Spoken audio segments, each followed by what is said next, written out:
Buenas tardes, jóvenes. ¿Me pueden escuchar? Sí, profe. Bueno, muy bien.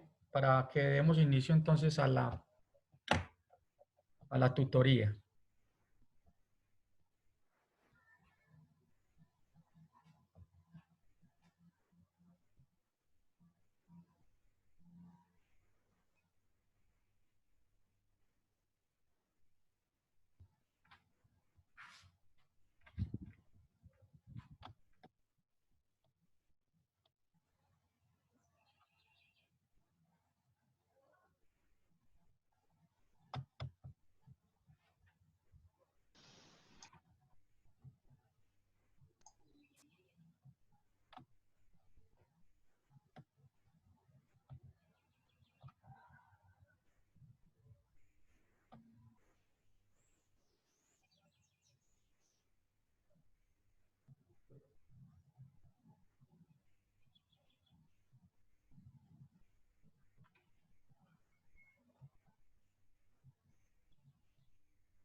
¿Pueden ver la pantalla? Sí, profe. Muy bien, gracias.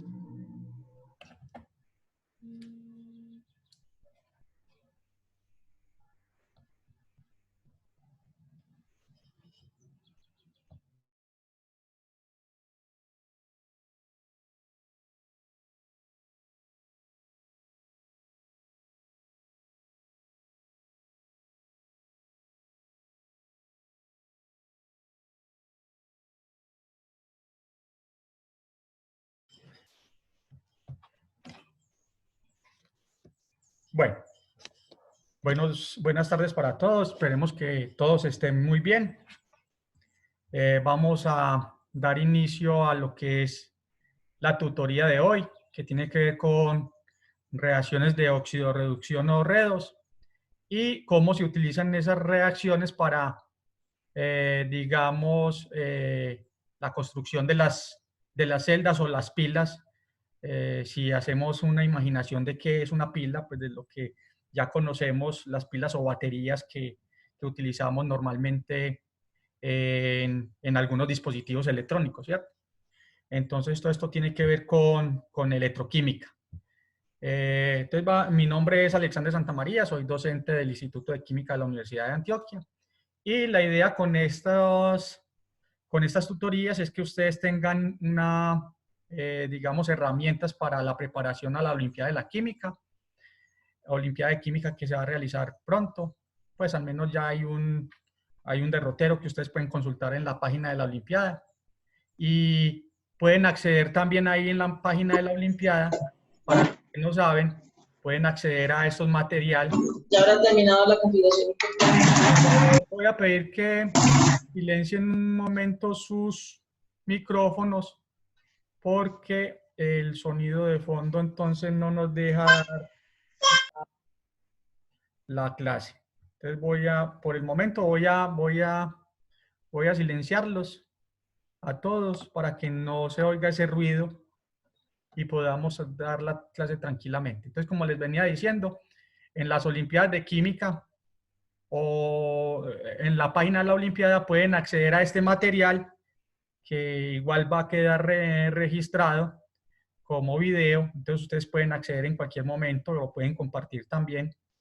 Y también pueden acceder a otro material de las otras tutorías que se han presentado en sesiones anteriores. Entonces, esa es como la invitación también para que conozcan un poco de lo de la Olimpiada de Química y del Instituto de Química de la Universidad de Antioquia, que también hay información pues en esa página de la Olimpiada.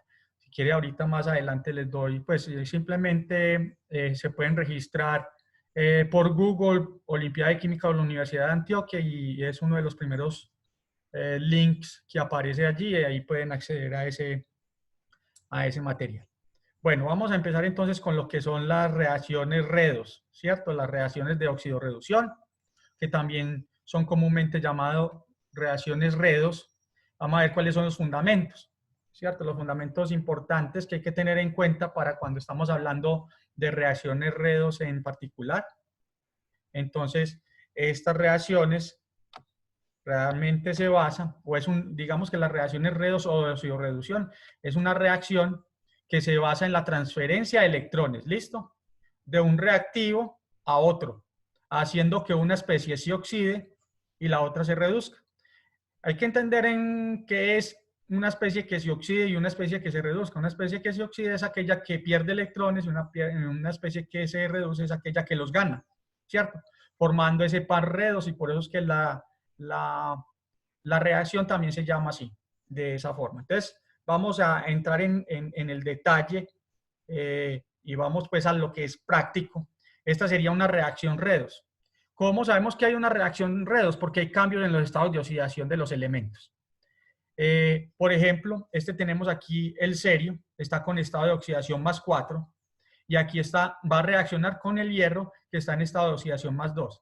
Entonces, noten en esta reacción que el cerio, que habíamos mencionado anteriormente con estado +4, pasa y cambia estado de oxidación. O sea, se reduce el número de oxidación de esa especie. O sea, que aquí hay un cambio en el estado de oxidación. Y lo mismo para el hierro. El hierro pasa del +2 a +3. Entonces, esa es la forma como uno identifica cuando es una reacción de oxidorreducción, porque hay cambios en el estado de oxidación de las especies que participan en la misma. ¿Listo? Eso es lo que tienen que tener ustedes en cuenta. Bueno, como cualquier otra reacción que ustedes hayan visto, siempre en una reacción, para que se cumpla las leyes de la estequiometría, pues tiene que estar balanceada, ¿cierto? Tanto en masa como en carga. Entonces vamos a esta reacción que es bastante sencilla. Vamos a ver entonces, aquí vamos a mirar cuántas moles de cerio o cuántos átomos de cerio hay. Aquí hay un átomo de cerio, aquí también hay un átomo de serio, o sea, una mol de serio, una mol de serio. Aquí hay un átomo de hierro, aquí también hay un átomo de hierro. O sea que en términos másicos o en términos de masa, tanto el serio como el hierro están balanceados. ¿Listo? Ahora vamos a mirar la carga. O sea, la carga que hay aquí en los reactivos debe ser la misma que hay aquí en los productos. Entonces, por ejemplo, aquí si sumamos 4 cargas positivas con 2 cargas positivas, en total de cargas positivas en los reactivos son 6. En los productos también debe haber 6, como lo indica acá. O sea que esta reacción de por sí está balanceada. ¿Listo? O sea que cuando ustedes vean una reacción, lo primero que ustedes tienen que estar seguros es de que la reacción está balanceada, y si no, pues procedemos a balancearla. Ahorita vamos a ver un ejemplo de balanceo de reacciones, pero por el momento vamos a tomar esta que ya está balanceada aquí, ¿cierto? Y vamos a mirar entonces, vamos a analizar cada uno de las especies que hay aquí, ¿cierto? Como lo habíamos dicho ahora, este serio pasa de +4 más 3. Entonces vamos a colocarlo aquí, aparte. Serio, el serio 4 más está pasando a serio 3 más, ¿cierto? Ese es el primer parredo, ese es el primer, digamos, conjuntico que está relacionado con el serio, y vemos que está pasando de +4 más 3. Entonces aquí en este caso se está reduciendo en el número de oxidación. Y esa reducción en el número de oxidación quiere decir que ganó un electrón. Entonces este gana electrones. Entonces, como gana electrones, esta especie se reduce. Esta es la especie que se reduce. Listo, aquí ya quedó más o menos, pues, ya esbozada y que está en rojo y en suficiente tamaño para decir, especie que gana electrones, como en este caso, es una especie que se reduce. Ahora hacemos lo mismo con el hierro. El hierro está en los reactivos como +2 y pasa a hierro +3. Entonces, mire que aumentó el número de oxidación. Cuando aumentó el número de oxidación, quiere decir que se oxidó. O, en otras palabras, perdió un electrón. Perdió un electrón. Entonces, esta especie se oxidó o se oxida. Se oxida. ¿Listo? Entonces, ya tenemos aquí cuáles son las especies que se reducen y cuál es la especie que se oxida. ¿Listo?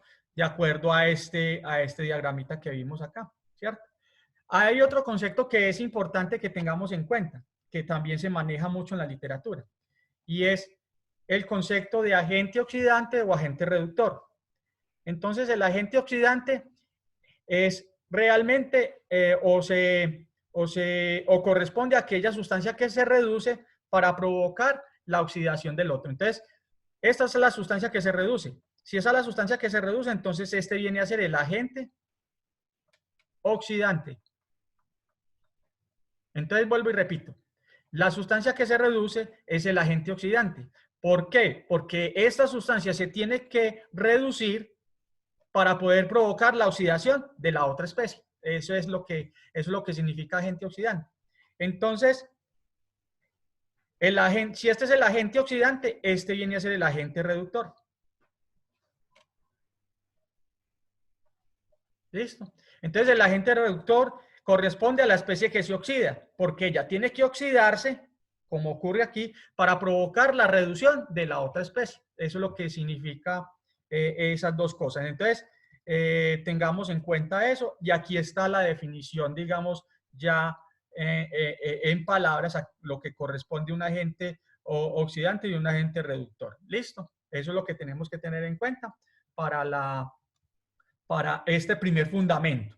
Entonces ya sabemos dos concepticos que hay que tener en cuenta. ¿Cuál es la especie que se oxida? ¿Cuál es la especie que se reduce? ¿Cuál es el agente oxidante? ¿Y cuál es el agente reductor? ¿Listo? Esas son las dos cosas. Ustedes me pueden ir escribiendo al chat. Yo voy a tratar de mirar el chat en su momento y tratar de resolver las preguntas que hay allí. Pero la idea es que no, digamos, como son varios estudiantes, entonces la idea es que no se nos interrumpa mucho el proceso de estar mirando el chat y volviendo. Voy a elaborar un concepto y una vez que tenga yo, digamos, la necesidad de parar y mirar las preguntas, las voy abordando en ese sentido. ¿Listo? vamos a mirar entonces, ya como abordamos este concepto, vamos a ver qué preguntas hay, si las hay. Ya saben que me pueden escribir por el chat. Bueno, en el momento no hay preguntas. Entonces, sigamos con el contenido. Entonces, vamos a mirar cómo se balancean esas reacciones redos. ¿Listo? Vamos a balancear esas reacciones. Vamos a ver aquí si hay... Bueno, muy bien. Entonces, vamos a ver cómo se balancean esas reacciones. Vamos a ver el proceso de balanceo. Para balancear reacciones de oxidorreducción, pues existen varias metodologías. Una de ellas por tanteo, es un poquito más engorrosa. La otra es por semirreacciones o ion-electrón, que es la que más se aplica para este tipo de reacciones redos o para balancear reacciones redos. O sea que vamos a utilizar este modelo de semirreacciones o ion-electrón. ¿Listo? Esa es la que vamos a utilizar para este caso. Entonces, aquí en este ejemplo nos están diciendo balancee la siguiente reacción e identifique la especie que se oxida. ¿Listo? Vamos a aplicar los conceptos que ahorita vimos. Los vamos a aplicar en el desarrollo de esta reacción. Bueno, la especie que se oxida, la especie que se reduce, el agente oxidante y el agente reductor. Vamos a desarrollar, aparte del balanceo, vamos a desarrollar estos otros conceptos si quedó claro en este caso. Bueno, entonces, ¿en qué consiste? Tenemos esta reacción, ¿cierto? Entonces, ¿en qué consiste este método de semirreacciones? Realmente, simplemente hagamos una inspección aquí rápida. Miremos aquí el hierro. El hierro está trabajando con +2 y pasó a +3. O sea que realmente es una reacción de oxidorreducción porque está cambiando el estado de oxidación, ¿cierto? Si hacemos otra inspección rápida aquí, este es 14, negativo. Este tiene que estar trabajando con +3, son +6, son 12. Aquí debe estar con +6. Entonces, mire que aquí está trabajando de +6 a +3, ¿cierto? Pues para poder tener este ion. Recuerden, si no se acuerdan de esto, el oxígeno siempre tiene carga negativa -2, o sea, 7 por 2, 14, negativo. Y aquí el cromo trabaja con más. Para poder que recuerde que el balance de carga debe ser -2, ¿cierto? Entonces aquí tiene que ser 12, ¿cierto? Para que me dé -2. Entonces, ¿cómo debe estar trabajando este? Con +6. ¿Listo? Entonces, miremos aquí. Voy a borrar esto, que el que me interesa es el cromo. El cromo está pasando de +6 a +3. Se está reduciendo. O sea, que hay una especie que se oxida y hay una especie que se reduce. Ya sabemos entonces esa parte. Pero bueno, incluso pues lo traje aquí a colación, pero en estos momentos, si quieren, no lo tengan en cuenta. Simplemente es como para hacer una inspección rápida, quién se oxida, quién se reduce. Entonces, ¿con qué consisten las semirreacciones? Vamos a hacer las semirreacciones. Entonces, en las semirreacciones vamos a plantear cuáles son las semirreacciones. Entonces, una semirreacción es coger el hierro, las dos especies de hierro. Entonces, vamos a coger aquí el hierro 2+, y al otro lado de la reacción está el hierro 3+. O sea, que lo único que hice fue tomar estos dos parcitos, ¿listo? Que son los que están involucrados allí. Listo, y vamos a balancear esta semirreacción. Entonces, aquí vamos a balancear por masa. Un átomo de hierro está bien, no hay que multiplicarlo, no hay que adicionarle más nada, está balanceado en masa. Ahora vamos a mirar en carga. Aquí tiene 2 cargas positivas, aquí tiene 3 cargas positivas. ¿A dónde tengo que agregar los electrones? O sea, si ahí está desbalanceado, ¿cierto? Porque hay un exceso de carga positiva. Entonces, para balancear ese exceso de carga positiva, tengo que adicionar electrones. ¿En dónde tengo que adicionar electrones y cuánto? ¿Cuántos electrones tengo que adicionar y en dónde? ¿En los reactivos o en los productos? Alguien que me diga.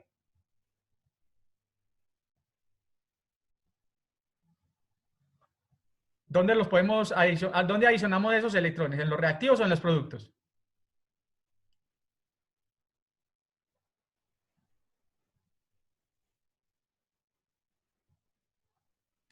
A ver, yo veo que ya me contestaron. Vamos a ver si sí. En los productos, un electrón, muy bien. Entonces aquí agregamos un electrón, ¿cierto? Entonces ya quedó balanceada esta reacción. ¿Esta reacción es de cuál? ¿Esta reacción es qué? ¿De oxidación o de reducción? ¿Ustedes qué me dicen? Mire que está pasando de 2 más a 3 más. Perdió un electrón. Entonces, la especie que pierde electrones, ¿qué pasa? Se oxida, ¿cierto? Entonces, esta es la especie que se oxida. ¿Listo? Porque perdió un electrón y apareció. Mire que el electrón apareció en los productos. Entonces, esta es la semirreacción de oxidación. Si quiere, le colocamos aquí. Ya que en este caso estamos seguros de que se trata de la semirreacción de oxidación, porque la especie se oxida. Vamos a hacer la otra semirreacción, la reacción de la otra especie. Tomamos el cromato acá, voy a hacer la flechita por aquí, y la especie de cromo. Entonces vamos a hacer lo mismo que hicimos en esta primera, que fue muy sencilla, vamos a hacer lo mismo para esta, que tiene un poquito de dificultad, porque tiene oxígeno. Entonces vamos a mirar cómo hacemos esto. Entonces empecemos por el cromo. Aquí hay 2 átomos de cromo, aquí hay 1, entonces multiplico por 2, ¿cierto? Para que quede balanceado al menos en el número de cromos. Aquí tenemos oxígenos, 7. Los oxígenos, la regla general es que los oxígenos se balancean con aguas. Entonces, ¿cuántas aguas tengo que adicionarle a este lado? 7. 7 aguas para que me quede 7 oxígenos y me balancee este. Pero aquí en este lado, entonces como le adicionamos aguas, aparecen iones, pues aparecen hidrógeno. ¿Cuántos átomos de hidrógeno aparecen en total? 14. Esos átomos de hidrógeno los balanceamos con H más, o sea que tenemos que agregar a este lado 14 H más. O sea que yo creo que por ese lado ya estaba balanceado todo al menos en masa. 2 cromos, 7 oxígenos, 7 oxígenos, 14 hidrógenos, 14 hidrógenos.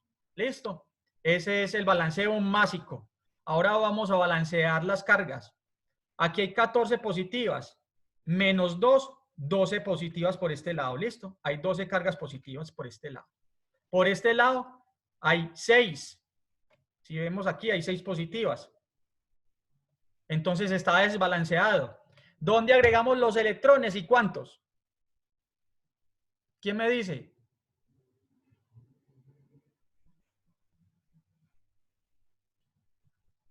¿Cuántos electrones y en dónde?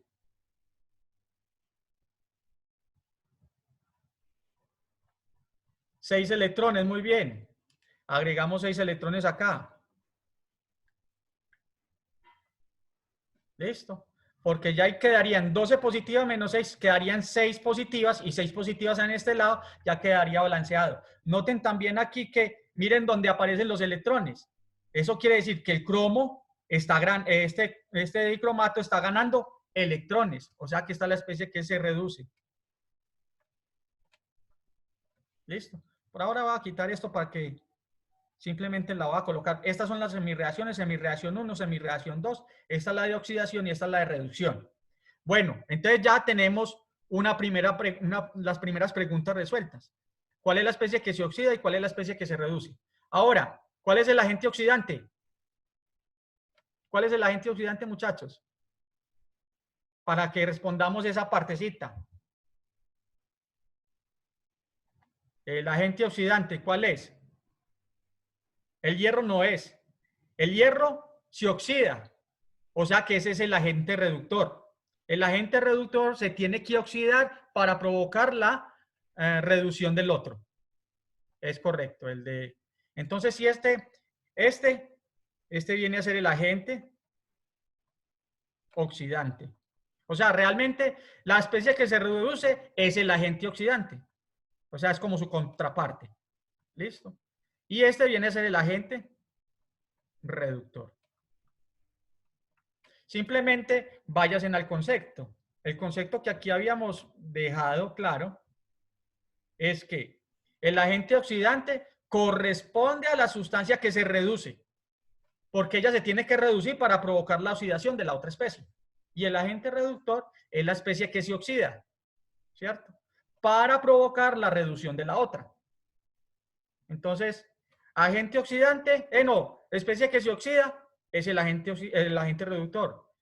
Especie que se reduce es el agente oxidante. Es para que lo vayan manejando ese conceptico que podría ser un poco confuso para algunos, sino simplemente se oxida, agente reductor. Se reduce a agente oxidante. Simplemente manejen ese concepto. Listo, sigamos entonces con el balanceo. Ya estas dos preguntas ya están resueltas. Sigamos con el balanceo de este sistema. ¿Listo? Porque por ahora llevamos son las semirreacciones nomás. Ahora, ¿qué hacemos para balancear la reacción completa? Como en la reacción completa, el número de electrones que dona una sustancia es el mismo número de electrones que la acepta la otra sustancia, ¿cierto? Entonces, para poder balancear eso, yo tengo que multiplicar ¿Qué problema, pues? reacciones de acá. Para balancear ese número, yo lo tengo que colocar. Un momento, por favor, yo coloco aquí eso, en silencio para que no se oiga ese ruido de fondo. Entonces, como aquí hay solamente un electrón y aquí hay 6, entonces para balancear el conjunto, yo multiplico esta semirreacción de acá por 6, ¿cierto? Para que me queden los mismos 6 electrones. Y esta de aquí de abajo la multiplico por 1. En otras palabras, este es como si estuviéramos, para poder balancear el número de electrones totales, esta la multiplico por 6 y este por 1 y ya me quedaría completa la reacción. Entonces ya multiplicando por 6 me queda entonces lo siguiente. 6Fe, ¿cierto? Fe2 más. Para producir 6Fe 3 más 6 electrones. ¿Listo? Ya esa multiplicada por 6 quedaría de esta forma. Y esta, como es multiplicada por 1, queda tal cual.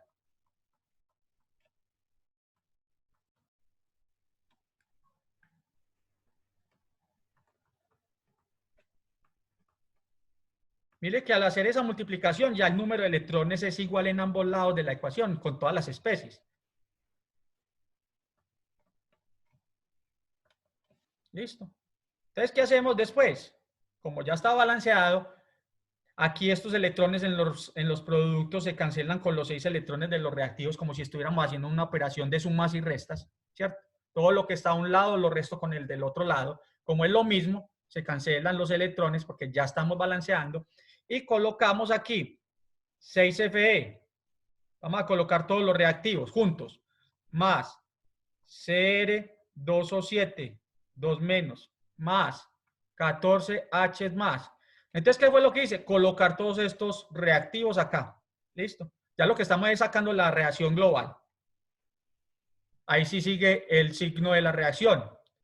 6Fe, 3 más Cr. Ahí me falta algo. Es que aquí me falta este. Más 7 aguas. C2Cr3 más 7H2O. Listo, ahí debería ya estar completa la reacción y balanceada tanto en masa como en carga. Entonces, vamos a hacer una simple inspección en términos de masa. Fe. Vamos a ver el hierro. El hierro, 6 átomos de hierro, 6 moles de hierro, 6 moles de hierro. O sea que en los reactivos y productos hay 6, ¿cierto? Está balanceada. Cromo, son 2 por este lado y 2 por este lado. O sea que el cromo también, en los reactivos son 2 y en los productos son 2. Oxígeno, 7 y 7 por este lado. O sea que el oxígeno, 7 y 7, tanto en reactivos como en productos, está balanceado en términos másicos. Protones o hidrógenos, 14 hidrógenos, 14 hidrógenos. Está balanceado, no hay ningún problema. O sea que en términos de masa, estamos bien. Ahora vamos a ver cargas. Vamos a contar las cargas. Aquí vienen a ser 12 por este lado, 12 positivas. Por este lado, 2 menos 2, ¿cierto? Más 14. ¿Cierto? Entonces aquí habrían 12, habrían 10, 24 por este lado. 24 cargas positivas en total para este lado de la reacción. A ver, 12, 2 y 14. Listo, ahí estamos bien. 24 positivas. Por aquí van 18 positivas por un lado, más 6, son 24. O sea que hay 24 positivas y 24 positivas a ambos lados de la reacción, productos y reactivos. O sea que ya esta sería este sería el balanceo. Este sería el balanceo global de la reacción. ¿Listo? Ese sería el balanceo global de la reacción. ¿Alguna pregunta hasta acá? Vamos a ver el chat. Listo, muy bien. Muy claro todo, muy bien. Gracias, muchachos. Vamos a seguir. Entonces, ya ese es un insumo básico para lo que vamos a ver más adelante, ¿cierto? Porque primero hay que aprender qué son las reacciones redox, cuáles son los conceptos involucrados en ellas, cómo hacer balanceos, porque al final nosotros tenemos que hacer balanceo de masa y carga para este tipo de reacciones. Entonces, ya ahora vamos a entrar a lo que son las celdas electroquímicas, ¿cierto? Vamos a definir primero ese concepto de celdas electroquímicas, que las celdas electroquímicas realmente es una aplicación de las reacciones. Piensen, básicamente una celda electroquímica es una pila, una batería que ustedes utilizan para la lámpara, para la linterna, lo que sea. Eso es una celda electroquímica, ¿cierto? Que también es conocida como pila, ¿cierto? Y consiste, enseguida vamos a mirar el diseñito de una pila o de una celda electroquímica, consiste de dos conductores, generalmente metálicos, que vamos a llamar electrodos, ¿cierto? Esos electrodos van a estar sumergidos en una solución electrolítica, ¿cierto? En la mayoría de las celdas, las soluciones en las que se sumergen los electrodos están separadas físicamente, o sea, estas soluciones electrolíticas están en dos recipientes o están separadas de alguna forma que físicamente, pues están separadas físicamente una solución electrolítica de la otra para evitar que la reacción directa se dé. Porque si no evitamos, si no los separamos, entonces no podemos construir la pila, sino que la reacción se haría ahí instantáneamente entre ellos y nosotros no podríamos seguir el flujo de electrones. Entonces, por esa forma es que tenemos que separar esos dos sistemas que estén separados físicamente uno del otro y nosotros hacemos unas conexiones para poderlos, digamos que la reacción proceda y podamos hacerle un seguimiento a todos los electrones que están saliendo o entrando del sistema. Entonces, básicamente es algo parecido a esto, ¿cierto? Por eso es que tienen que estar separados. Dos electrodos, o sea, ¿qué es una celda electroquímica o una pila? Son dos electrodos, dos metales o dos conductores. Aquí están colocando, por ejemplo, un electrodo de cobre, o sea, aquí es una barra de cobre y aquí es una moneda de plata, pero pues eso es simplemente como para ilustrar. Ahí lo que importa es el material del que está hecho ese, o del metal del que está hecho ese material. No importa si es una moneda o es una barra, lo que sea. En principio aquí tengo los dos electrodos. Esos electrodos van a estar sumergidos en una solución electrolítica, ¿cierto? En un recipiente está la solución electrolítica 1, o sea, este viene a ser un primer electrodo. Y una solución electrolítica 2.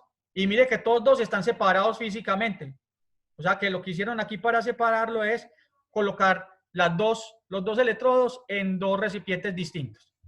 Finalmente, ¿qué se necesita para,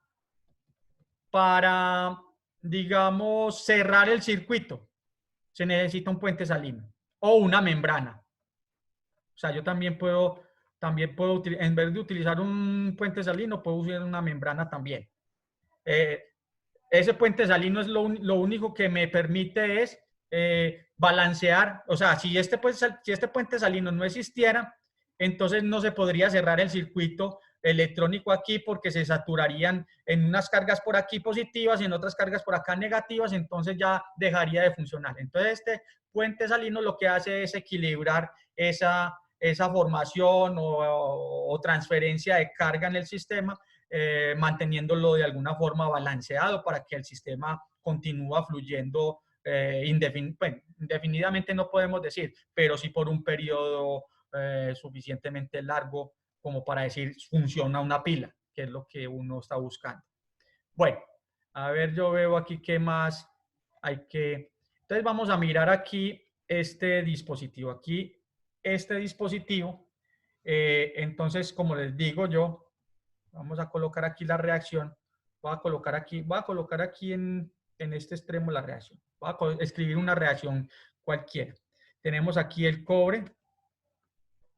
2 más, o el cobre sólido más bien, vamos a empezar con el cobre sólido, más el, a ver, yo veo cómo, a ver, yo si por aquí tengo la reacción. Aquí el cobre sólido, voy a colocar aquí el cobre sólido. Siguiendo el diagramita que hay ahí, este es el cobre sólido va a pasar a cobre más. Y el Ag más va a pasar a plata. Listo. Entonces, esta reacción, bueno, aquí podemos mirar, de hecho, nosotros podemos sacar esta reacción simplemente mirando este dispositivo, ¿cierto? Si nosotros hiciéramos una ampliación aquí, entonces lo primero que vemos es la fase sólida, o sea, cobre sólido. El cobre sólido está pasando de cobre sólido a cobre 2 más, ¿cierto? Porque eso es lo que está diciendo. El cobre sólido va a pasar a cobre 2 más, o sea, se diluye en la solución. Y luego llegamos aquí. La plata, cuando estamos por aquí, la plata pasa a Ag. O sea, lo quise hacer esta reacción aquí, volverla a plantear aquí, porque eso es básicamente lo que estamos viendo. El cobre sólido pasa a cobre 2 más y luego la plata pasa a plata metálica. O sea, la plata más pasa a plata metálica. Eso es lo que estamos viendo, eso es lo que nos dice esta reacción. Bueno, o sea que este gráfico que hay acá, realmente representa esta reacción. Eso es lo que nos está diciendo ese gráfico.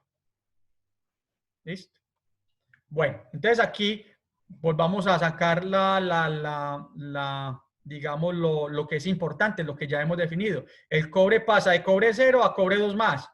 Entonces, ¿qué pasa con el cobre? ¿Se oxidó o se redujo?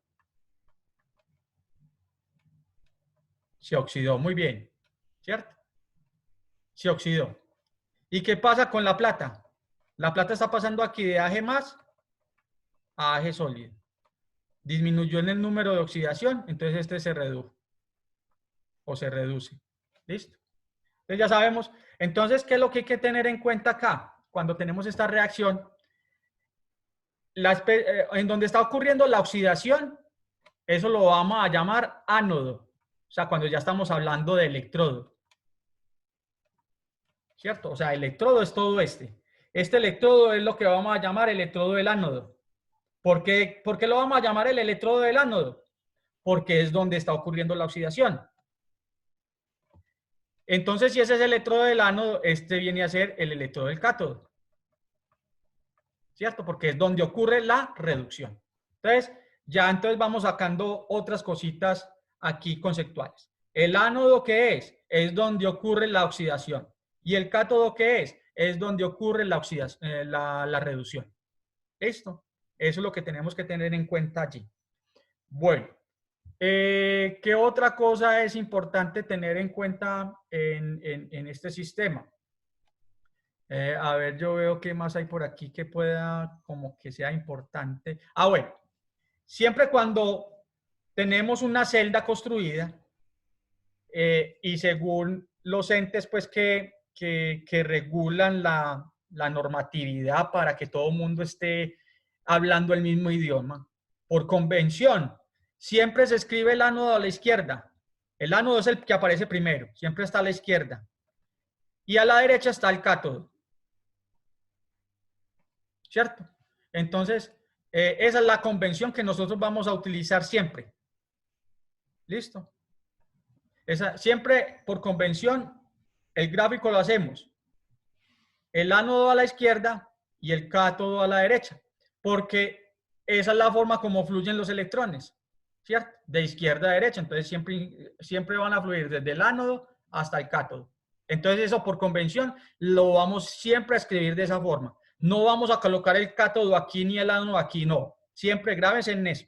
Siempre va a ser primero el ánodo y después el cátodo.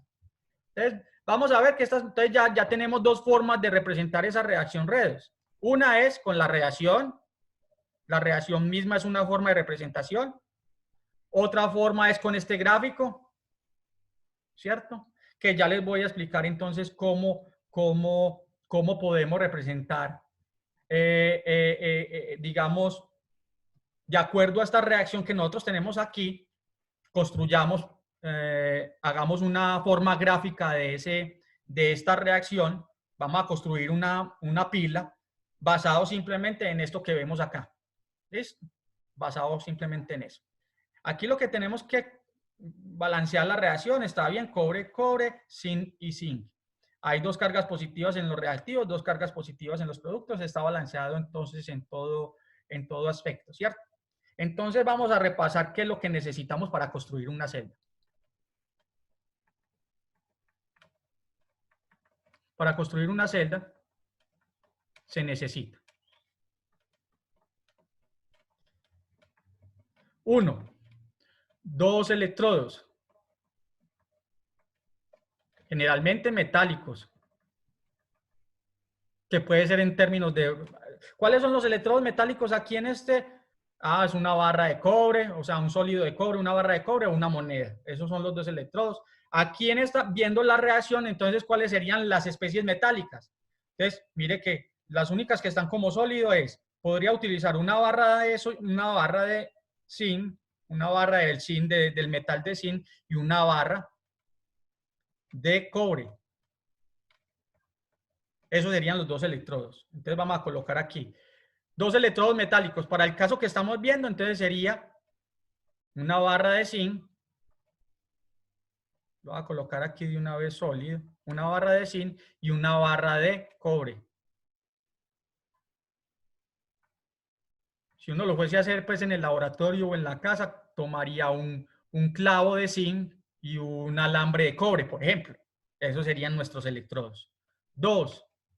Bueno, ya tenemos los electrodos. Como los electrodos tienen que estar sumergidos en una solución, entonces necesitamos, para cada uno de ellos necesito unas 2 soluciones electrolíticas. Entonces, 2 soluciones electrolíticas. Generalmente esas soluciones electrolíticas, ¿qué son? Ya aquí en la misma reacción nos están diciendo, una solución electrolítica que sea que tenga cobre 2+. Entonces, las soluciones electrolíticas son una solución que tenga cobre 2+.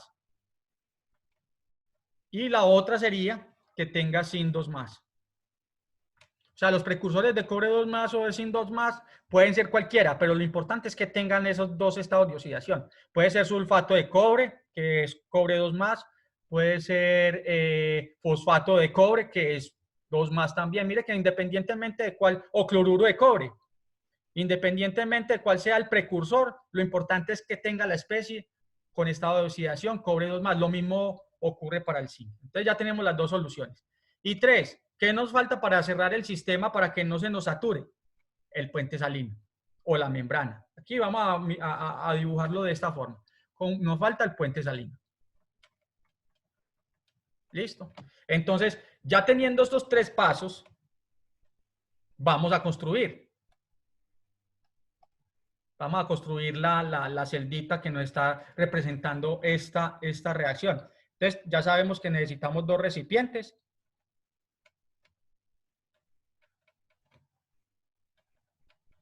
Vamos a colocar aquí estos 2 recipientes. Uno. En esos recipientes, ¿qué va a estar? ¿Qué van a estar? Recuerde que tienen que estar separados físicamente, porque si los mezclamos, si no están separados en 2 recipientes, si los mezclamos de una, entonces la reacción se va a dar ahí, pero no vamos a ver el flujo de electrones. Por eso lo tenemos que poner separado. Entonces, ¿cuál es el ánodo? De estos, ¿cuál es el ánodo? ¿Cuál es el que se está oxidando? Recuerde que el ánodo es donde ocurre la oxidación. Entonces, ¿cuál es la especie que se oxida acá? ¿En dónde vamos a colocar el ánodo? Vamos a colocar aquí, vamos a colocar. ¿Quién es? Aquí, por ejemplo, el cobre está pasando de cobre 2+ a cobre, a cobre 0, ¿cierto? Sólido. Entonces, esta se está reduciendo. O sea que el zinc, que es el sólido, está pasando a zinc 2+. Entonces, esta se oxida. Entonces, como esta se oxida, este viene a ser ¿qué? Este viene a ser el ánodo. Este es nuestro ánodo. Y este viene a ser nuestro cátodo. ¿Listo? Entonces ya sabemos dónde, en el ánodo siempre es a la izquierda. y el cátodo a la derecha. ¿Listo? Entonces, en el ánodo va a estar, ¿qué? En el ánodo va a estar el zinc. Entonces, aquí va a estar la solución de zinc 2+, y en esa solución va a estar sumergido el electrodo o la barra de zinc. Esto es una barra de zinc. Zinc sólido.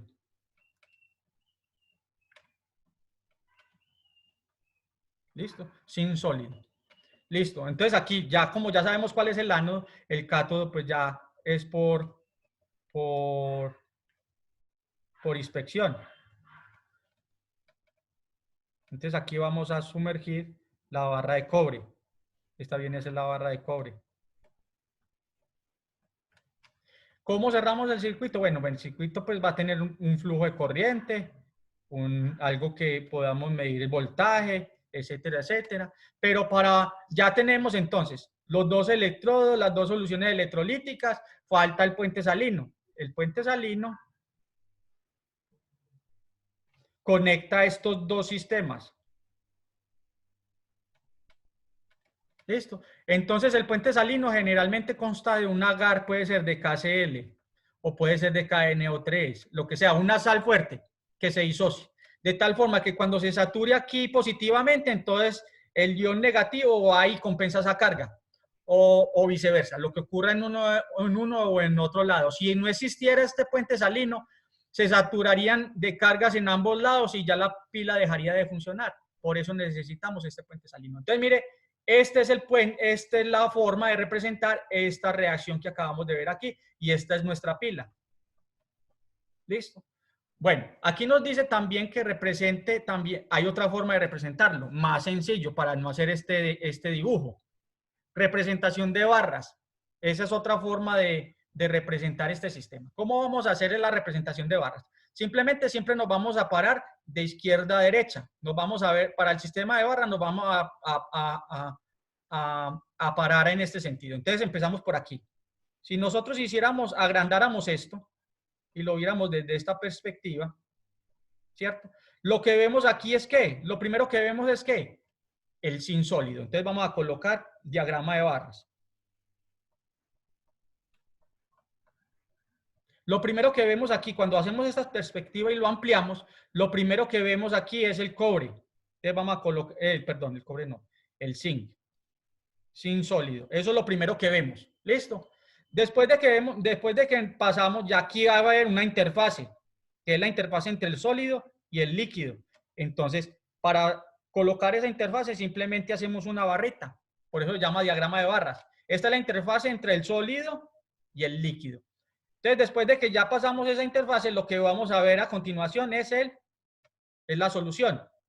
ZN2+, de una concentración cualquiera conocida. Coloquémoslo aquí, concentración. Porque usted puede tener cualquier concentración de zinc. ¿Listo? Entonces, ya voy a alargar esto un poquito más para que entre también en el dibujo. Digamos que el puente salino lo alargué un poquito más para ello. Listo. Entonces ya vemos el sólido. De ahí pasamos a la solución. Ahí lo vamos viendo. Hay una interfase. ¿Cuál es esa interfase? Esta que hay aquí. Luego, ¿qué vemos? Después de que vemos ya la solución sólida, entonces seguimos en este sentido. Lo que estamos viendo en todo ese transcurso es ¿qué? El puente salino. Entonces, el puente salino lo vamos a dibujar con dos barritas. Este sería el puente salino. ¿Listo? Luego de que pasamos el puente salino, ¿qué es lo primero que vemos? Cobre, porque recuerde que todo esto, pues si hiciéramos aquí el alargamiento pues, de la imagen, lo primero que estamos viendo antes de entrar a la interfase es el cobre 2+, ¿cierto? Cobre 2+. Entonces, veríamos cobre 2+ con una concentración cualquiera, ¿cierto? Y luego de que ya pasamos el cobre 2+, ya vemos es el metal. O sea que hay que colocar la interfase metálica. Y veríamos el cobre sólido. Este sería el diagrama de barras que representa esta celda y que representa esta reacción. ¿Sí lo ven? Ya entonces tenemos tres formas de representar la reacción química que está ocurriendo allí con diagrama de celdas o con o con el dibujo de la celda como tal, ¿cierto? Vamos a ver.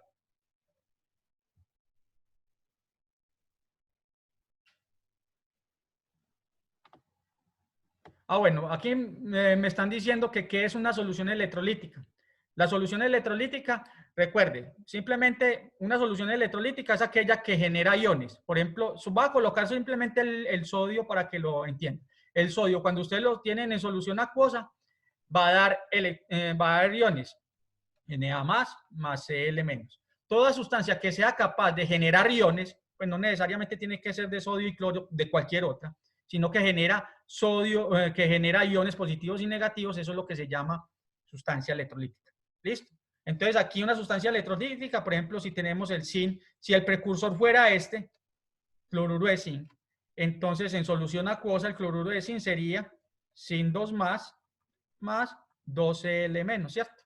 Esa sería la solución electrolítica. Eso es lo que uno vería aquí. Por eso solamente estoy pintando el zinc, porque el cloro no está participando en la reacción de oxidorreducción. La única que me interesa es esta. O sea que mire que por eso puede ser cualquier precursor. Porque no necesariamente, pues si tienen este precursor o si tienen, por ejemplo, este, sería lo mismo. Porque el fosfato no participa en esta reacción. El único que está participando es ¿quién? Es el zinc. ¿Listo? Entonces, por eso yo decía ahorita anteriormente que este zinc 2 más puede provenir de cualquier precursor.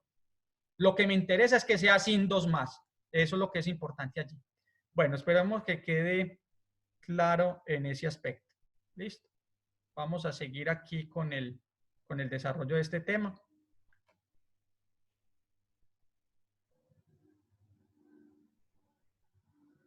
Eso, aquí Juliana más o menos tiene la idea que es cualquiera que pueda generar iones libres en el sistema. Muy bien.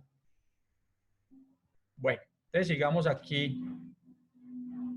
Ahora ya, como ya ustedes saben cómo es la representación de una celda electroquímica, que ya se puede representar con la reacción como tal, o haciendo el grafiquito de los dos recipientes con los electrodos, o haciendo el diagrama de barras, vamos entonces ya a mirar que las celdas electroquímicas como tal se pueden clasificar de dos formas, galvánicas o electrolíticas, ¿cierto? Las galvánicas son las que se caracterizan porque la energía es generada espontáneamente desde la reacción, o sea, si la reacción genera los electrones y la energía suficiente, entonces funciona como una celda galvánica.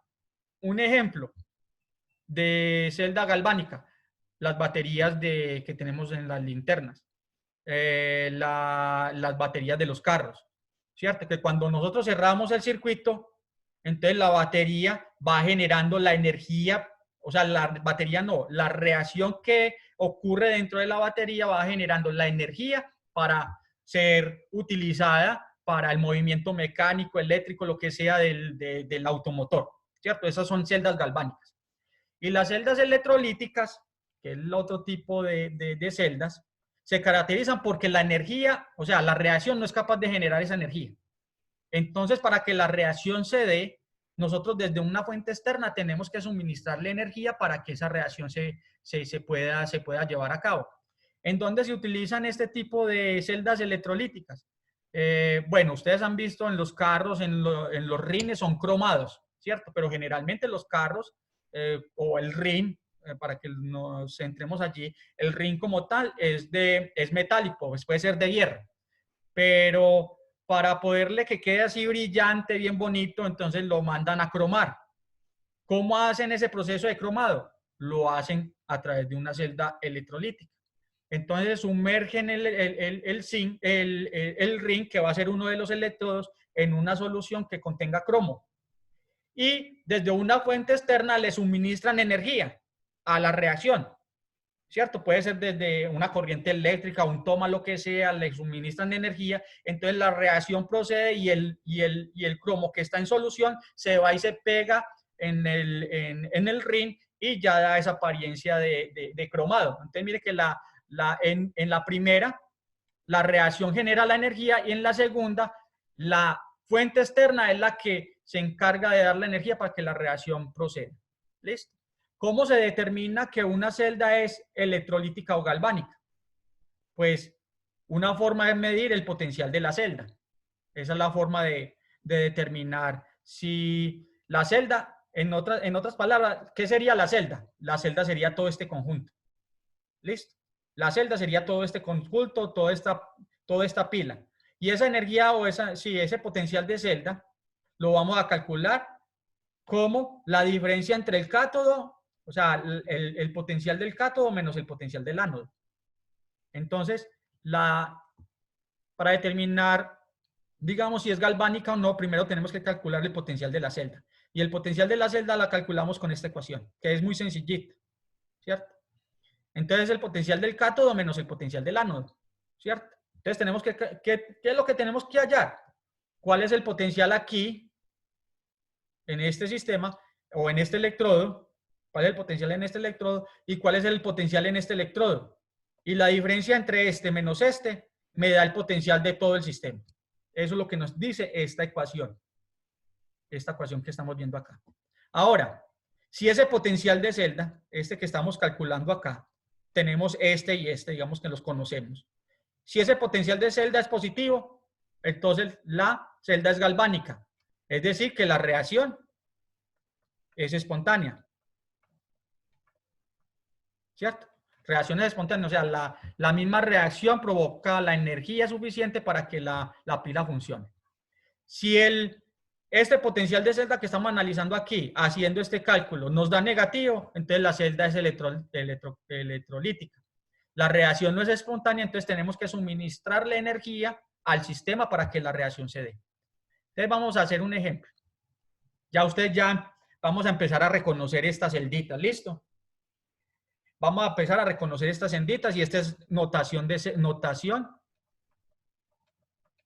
barras. ¿Listo? Esta es la notación de barras. Entonces, identifican, esto es un puente salino. Y de aquí para allá, lo que está a la izquierda es ¿qué? Es el ánodo. Y lo que está de acá para allá es el cátodo. ¿Listo? Eso es lo que ustedes tienen que empezar. O sea que si este es el ánodo, entonces el cobre es el que se está oxidando. Y si este es el cátodo, entonces la plata se está reduciendo. Eso es lo que nos está diciendo eso, ¿cierto? Ahora, nos dice aquí, para la siguiente celda, se encontró que los potenciales del electrodo, del ánodo y del cátodo son 0.2287, 0.700 voltios para el ánodo y para el cátodo respectivamente. Entonces yo aquí ya tengo el potencial del ánodo. El potencial del ánodo según este ejercicio es 0.287. Entonces ya tenemos este potencial de este electrodo de acá. Y el otro es 0.70 o 0.700 voltios, que es esto está en voltaje, ¿listo? Este es el potencial del cátodo, que es igual a 0.700 voltios. Entonces ya tenemos el E del ánodo y el E del cátodo. Entonces vamos a calcular el E de la celda, que es de todo esto. ¿Cómo lo calculamos? Es igual al potencial del cátodo, que es, bueno, E del cátodo menos E del ánodo. ¿Cierto?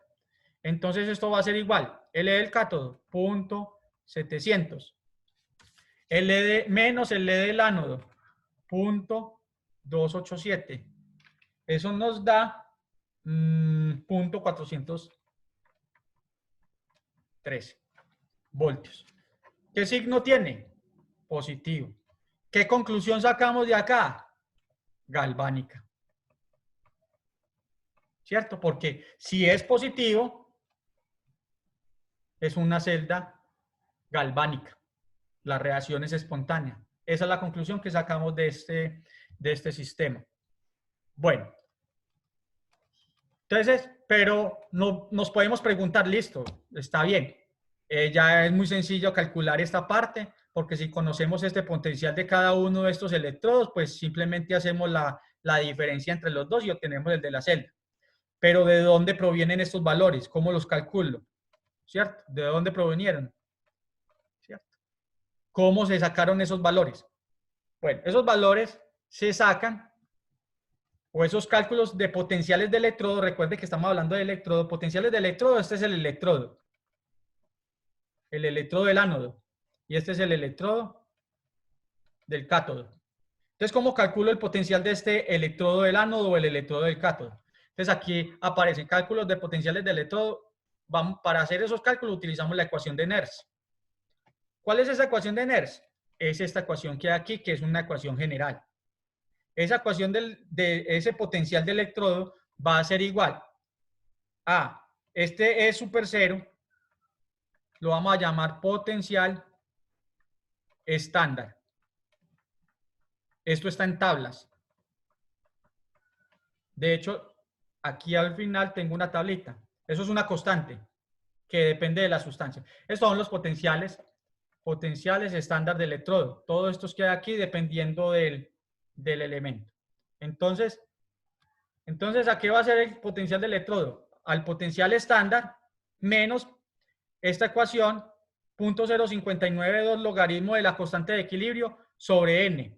Estos son, por el momento no vamos a entrar a derivar esta parte porque es un poquito compleja, pero esta parte ya, digamos, ese resultado lo podemos utilizar ya para hacer los cálculos porque eso no va a cambiar.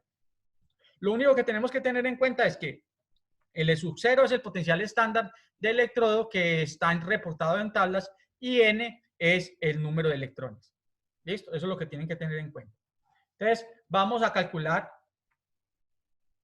potencial de electrodo del ánodo. Y este de acá para allá es el del cátodo.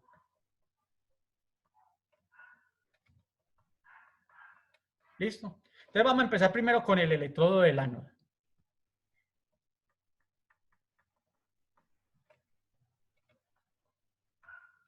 Vamos a dividir esto en dos. El electrodo del ánodo. Vamos a hacer un análisis del electrodo del ánodo primero. ¿Qué especies son las que están involucradas? Cobre sólido y cobre 2+. Bueno, entonces vamos a mirar cuál es la reacción de cobre sólido y cobre 2+. Nos vamos a la tablita de potenciales de electrodo. Véalo por aquí. Cobre 2+, más 2 electrones. Entonces, esa sería la reacción que tenemos que colocar allá. Entonces, colocamos esa reacción aquí. Cobre 2+, más 2 electrones para dar cobre sólido. Esa es y tiene un potencial, bueno, aquí lo voy a tener que borrar porque me quedó muy pequeño. Esto tiene un potencial estándar de electrodo igual a 0.337. ¿Listo? Ese es para este. Bueno, ¿cómo calculo entonces? Bueno, esta es la reacción involucrada con esta especie. Siempre tiene que estar escrita como reducción porque lo que estamos utilizando son potenciales de reducción para hacer ese proceso. Entonces, ¿cómo calculo el ánodo? O sea, el electrodo del ánodo. Va a ser igual al potencial estándar del ánodo, que ya lo sabemos cuál es, menos 0.0592 logaritmo. Bueno, sobre n es el número de electrones. Recuerden, n es el número de electrones. Entonces, ¿cuántos electrones son? 2. ¿Listo? Logaritmo de 1 sobre la concentración del cobre. Bueno, no se me asusten por aquí con esto. Voy a ampliarlo aquí. Vamos a recordar lo que es constante de equilibrio un poquito. Si yo tengo una reacción AgCl, simplemente para recordar, para que ustedes tengan aquí en cuenta esto. En equilibrio con Ag más Cl menos. La constante de equilibrio para este sistema se representa como concentración de productos. ¿Cuáles son los productos? Concentración de Ag más, concentración de Cl menos. Sobre reactivos. Pero aquí, este reactivo es un sólido. Lo que son sólidos puros, líquidos puros, no entran en la constante. Es como si estuviéramos dividiendo aquí por 1. Entonces, como estamos dividiendo por 1, entonces ni siquiera la colocamos. Esa sería para este tipo de reacción. Si tenemos, por ejemplo, NH3 más agua, este es el líquido puro, NH4 más OH menos, entonces, ¿cómo haría la constante de equilibrio para esta? Productos, concentración de NH4 más, concentración de OH menos, sobre reactivos, concentración de NH3, esto está en solución acuosa, y el agua, por ser un líquido puro, no lo colocamos. Esa sería la forma de expresar estas reacciones. Bueno, quería traer como a colación eso. Va porque aquí, recuerde que la expresión que hay aquí nos están diciendo constante de equilibrio. Entonces, ¿cuál es la constante de equilibrio para esa reacción que estamos viendo nosotros allí? Vamos a mirar.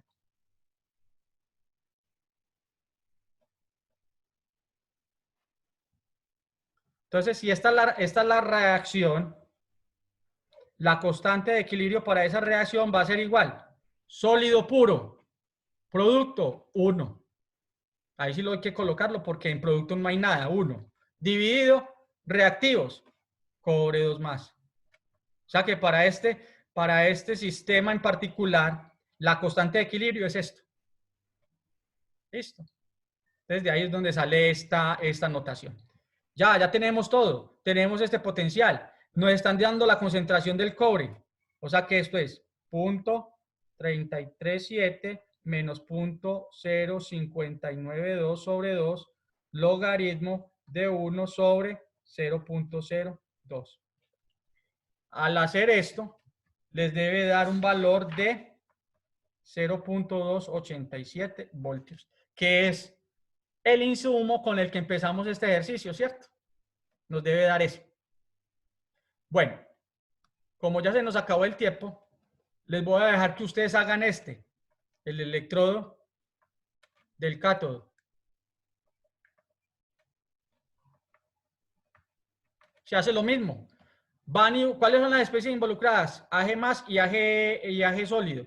Se van acá a la tablita. Véanlo por aquí, la plata. AG más, AG sólido. Este sería el potencial. Aplican el mismo principio, sacan la reacción, el potencial. L del cátodo. Lo escriben de acuerdo a la ecuación de Nernst. ¿Por qué está la ecuación de Nernst? Y hacen el cómputo hasta que les debe dar este valor, 0.700 o cercano a él. L del cátodo debe dar 0.700 o cercano a 0.700 voltios. Bueno, muchachos, se nos acabó nuestro tiempo. Muchas gracias por su asistencia. Nos podemos ver en otra ocasión en otras tutorías. Recuerden visitar la página de la Olimpiada para que puedan acceder a este material o a otro material que hay allí didáctico que fue creado para ustedes, ¿cierto? Para que puedan sacarle provecho al mismo. Entonces nos vemos en otra próxima ocasión. Muchas gracias.